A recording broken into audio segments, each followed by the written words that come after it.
الحمد لله أشهد أن لا إله إلا الله وحده لا شريك له وأشهد أن محمدا عبده ورسوله اللهم صل على محمد وآل محمد وأشهد أن أمير المؤمنين عليا وأولاده المعصومين وفاطمة الزهراء سيدة نساء العالمين حجج الله صلوات الله وسلامه عليهم أجمعين.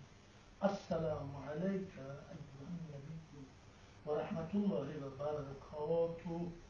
السلام علينا وعلى عباد الله الصالحين.